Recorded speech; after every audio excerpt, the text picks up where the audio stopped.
ndashima Imana ko inyigisho ntanga mbese Imana iriko irazimeza mu mitima y'abantu, kandi ndashima n'Imana ko iriko iravomerera izo nyigisho mba ndiko ndatanga. Nukuri ndiko ndareba ukuntu Imana irimwe irakora inyuze mu izi nyigisho iba yampaye ngo ntange. Yesu Kristo nahabwa icyubahiro. Yego nubwo inyigisho ntanga yego zibabaza amatwi y'abantu bakumva mbese badashaka no kunyumviriza, cyangwa se bakumva badashaka no kumviriza inyigisho ntanga, ariko ndashima Imana ko hari abo ziko zirabuhura, hari abo ziko zirakura mu byaha, hari abariko barihana kubw'izo nyigisho.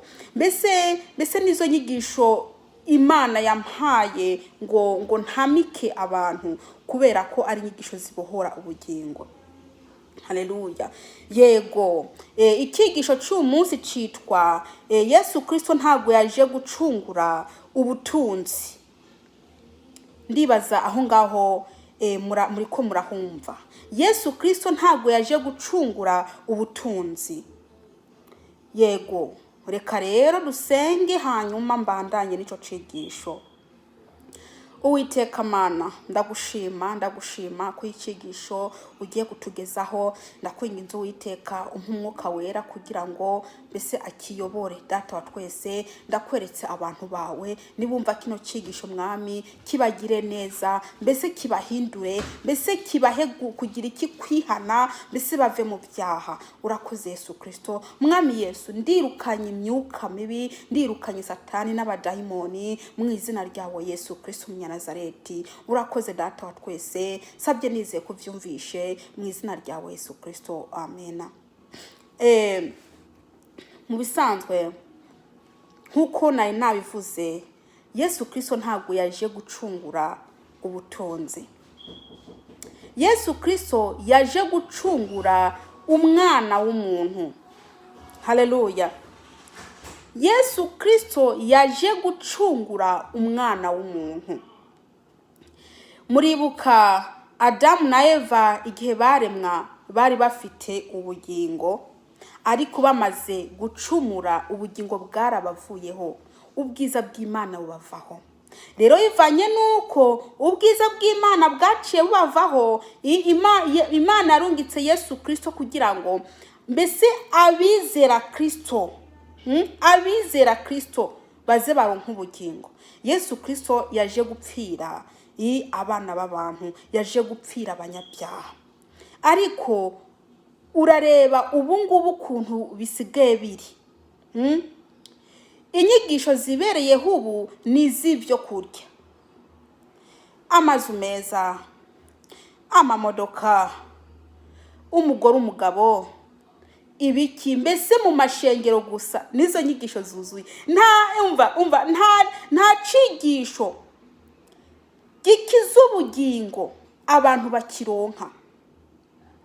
Umuntu asigaye avuga ati reka ngende kwihana kugira ngo ndebe ko Imana yampereza ubutunzi. Ati reka ngende kwihana ndebe ko Imana yampa inzu nziza ngo mbeho nk'abandi. Ariko ntiyiyumvire ko noneho agiye kwihana, ko yaje kwihana ngo Yesu Kristo amukize ubugingo, cyangwa se amuha ubugingo. Buriya ndakubwire mwene data, umuntu wese akiri mu byaha nta bugingo afite.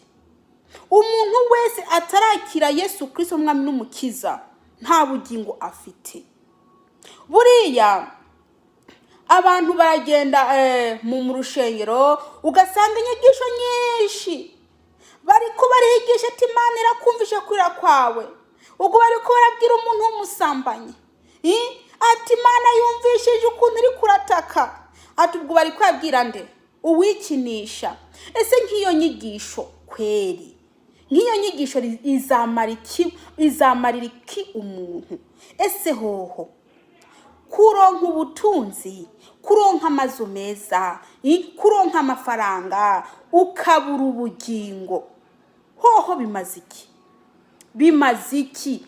Ko abantu benshi bari kubarirukira ubutunzi, ahantu ariko aravuga ko Imana mbese ko Imana ije kukugira neza ko mwiruka mujayo mugiye gushaka ubutunzi? Mwene data, nushaka ubugingo budashira, kuko ubwo butunzi uri murashaka mwisi, ubwo butunzi buzasigara ahangaha mwisi, nukuri pe. Ariko ni washaka ubugingo budashira, uzabaho ibihe bidashira. Ndakubwire, umuntu azaza kuguhanurira wambaye ubusa, uwundi aza kuguhanurira uri umujura, hakubwira ati wa mujura we nutihanura apfuye, bakugeregeho utugambo twiza, bakubwire ko ufite amahoro. Ndakubwiza ukuri, nta mahoro y'umunyabyaha ariho. Aho ngaho bariko barapfukapfuka bakubwira amagambo meza, bakagenda bapfuka ibyo byaha byawe, bakuhumuriza. Kandi wewe ukwiye kubwirwa ijambo ryo kwihana, bakakubwira ko ufite amahoro naho ata amahoro ufite. Ndakubwiza ukuri, baza bariko barakwica. Umuntu wese ariko araguhanurira amamodoka n'ibiki byose ngo ufite amahoro atayufite, uwo ngo aza bariko arafukiranya, aza bariko arafuka ibyaha byawe, kugira ngo ntiwibuke ko ufite ibyaha, ahubwo gumushira mu mutima we cyangwa mu byumviro byawe ko Imana igukunda, igiye kuguhereza amazu meza, igiye kukwishura Bibiliya. Wewe ndababwiza ukuri bene data, ko mutibuka ibyo Yesu Kristo aje gukora mu isi, ko mufata ibyo Yesu Kristo aje gukora mu isi mukabifukiranya, mugashaka kwigisha kumengo Yesu Kristo yaje gupfira ubutunzi. Abana b'abantu ntago bakibona ijambo ry'Imana rikiza ubugingo.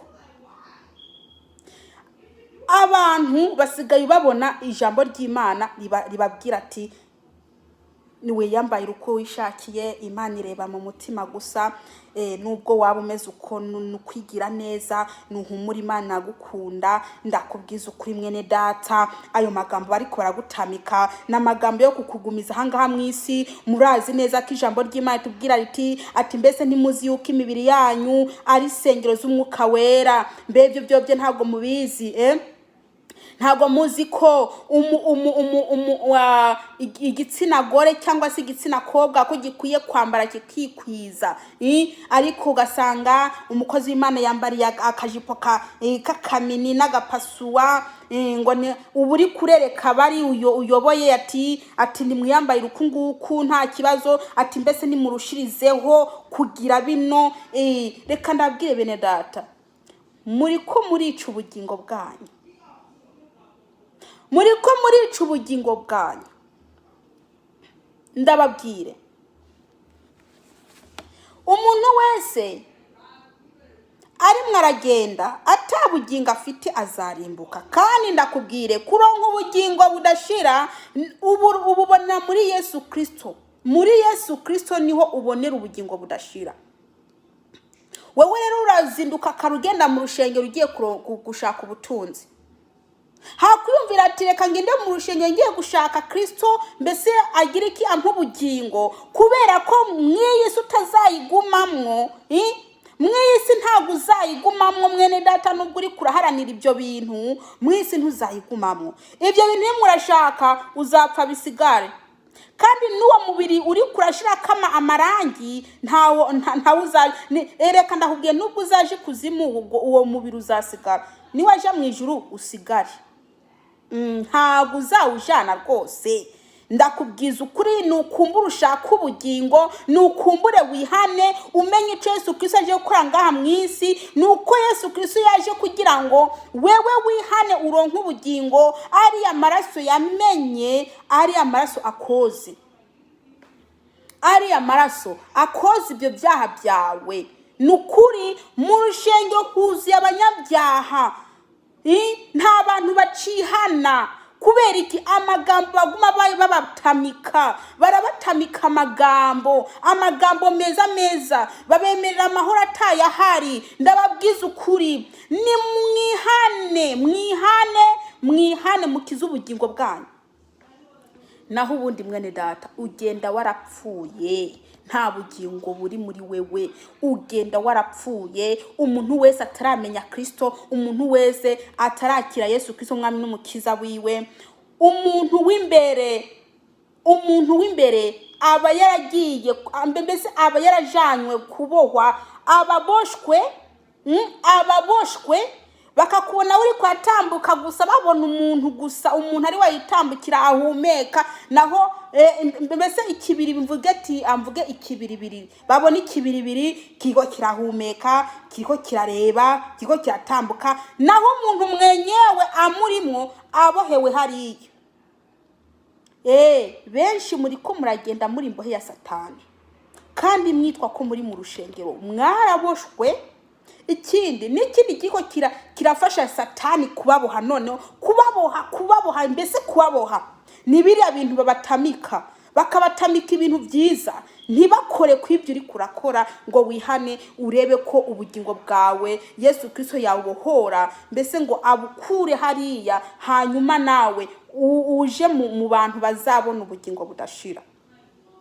Bene data nshuti z'umusaraba, nimugende mushaka ubugingo budashira, mureke kuja gushaka ibintu by'intuzenye bipfuye atakamaro bizabagirira, atakamaro bifite.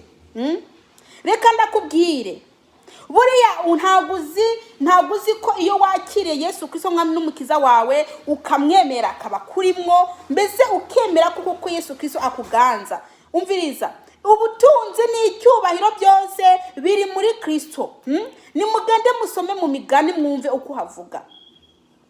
Mugende musome mu migani 8 ku murongo wa 17, mbese mu manure mwumve uko havuga. Rero iyo uri kwirukira ubutunzi, ntiwirukire nyene ubutunzi, mbese nyene gutanga ubutunzi, uba uri kurihora ubusa. Uba uri kurihora ubusa. Iyo ugiye gushaka ubutunzi, ntubanze gushaka uriya butanga, wumva utaburi kurihora ubusa. Cyangwa se iyo uri kurashaka ubutunzi, ntushaka uriya butanga ngo abanze akubohore, aguha ubugingo budashira. Ese uba urihora iki? Kugira ubutunzi ntugire Kristo byose n'ubusa. Nimumenye ico Yesu Kristo aje kuranga mu isi. Ubu ngubu bakozi b'Imana yibaba buri muntu icyo ari karigisha ubu, buri muntu mbese n'aba evangelistes, umviriza, ntago ari abapasiteri bonyene, n'aba evangeliste inyigisho bava mu kanwa. Nuhumure, Imana iragukunda, nuhumure, Imana ije kukwishura, nuhumure, Imana abahanuzi ho. Imana ikwemereye kuguha ibi, Imana ikwemereye kuguha amapasipoti, Imana ikwemereye kuguha amaburuse, Imana ikwemereye kugira ibiki. Nta jambo ry'ubugingo bavuga. Nta jambo ry'ubugingo bavuga. Bene data nshuti z'umusaraba,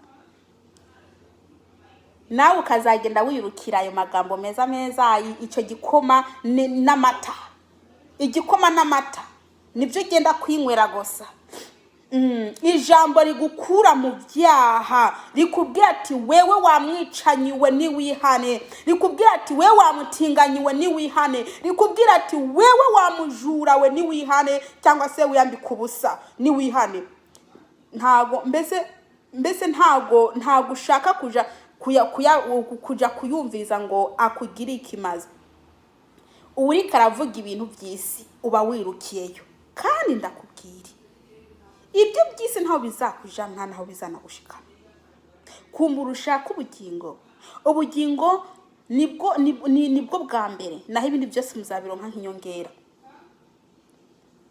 Ndakubwira inyigisho zitakubwira ko ukwiye kuva mu byaha, nta nyigisho zirimo.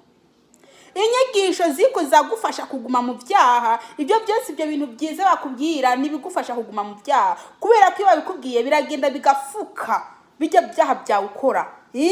Ugaca widamararira ati Imana iranyibuka, Imana iranzi, Imana irankunda, mbese Imana irashaka ko mbese nigira iki, mbese nigumira kubera ko inyemereye kuronka ibi, iranyemereye kumpa amamodoka. Mbese ibyo bintu byiza bituma mbese ugira iki, mu mutima wawe ugumana byaha, utiyumvira no kwihana ibyo byaha byawe. Nukuri nimwihane bene data, nimwihane pe. Nge nzaguma nsemerera, mbe murazi Yohana Umubatizi ibyo yakora? Yabwira abantu bihane kuko ubwami bwo mu ijuru bwegereje. Nanjye rero ntabwo ndiho ngo nze ngo ndakwigishe ngo ndakwemerera amahoro wewe ubwawe atayufite, ngo urafite amahoro atayufite, kandi tuzi neza ko atamahoro y'umunyabyaha. Cyangwa se ngo ndakwigishe ngo urafite umugisha. Nta mugisha w'umunyabyaha uhari. Abanyamugisha nabamenye Imana. Ndiko ndakubwira ati wowe ukiri mu byaha uri umunyamugisha, nzaba ndakubesha. Ndiko ndakubwira ati wowe ukiri mu byaha urafite amahoro ntayo ufite, nzaba ndakubeshe. Rero nukuri njyewe ndi igikoresho cy'Imana. Nzasemera ndakubwiza ukuri, ni wanga ukuri urumva nta kundi. Nzavuga ngenda rwose, nzavuga ngenda. Ariko nkora iki Imana iri kirashaka ko nkora. Ntabwo nzagenda ngo ndakubwira ibintu bifuka ibyaha uri murakora. Oya. Nzagerageza nkore kiri Imana yampamagariye. Yampamagaye ngo nsemerere. Kandi ntanyura ku ruhande. Kunyura ino ibyo ngibyo Imana ntabyikeneye. Ishaka ko mbwiza ukuri umuntu kugira ngo ave mu byaha. Ishaka ko mvuga icyaha kabisa, ndakivuge n'izina ryacu, kugira ngo uriya agikora acumve, yumve ko ari wari karabyigwa, yihane, agira ubwoba yihane, kugira ngo Imana imukize, imukure mu kurimbuka. Ariko rwose naza ndakubwira ibintu byiza, nta na kimwe nza ndagufashije mwene da, nta na kimwe. Kandi nabari bari kwakubwira amagambo yo kukunezereza, nta umviza, nta na kimwe ariko aragufashamwe, kuko bari ko baragufasha kurimbuka.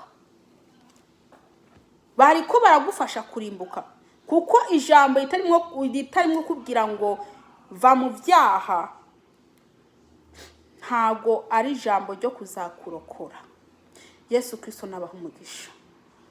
Buri muntu niyikontorore muri we, amenye ico Yesu Kristo aje gukora mu isi, ko Yesu Kristo ataje gucungura ubutunzi, ahubwo yaje gucungura umwana w'umuntu kugira ngo amuhe ubugingo.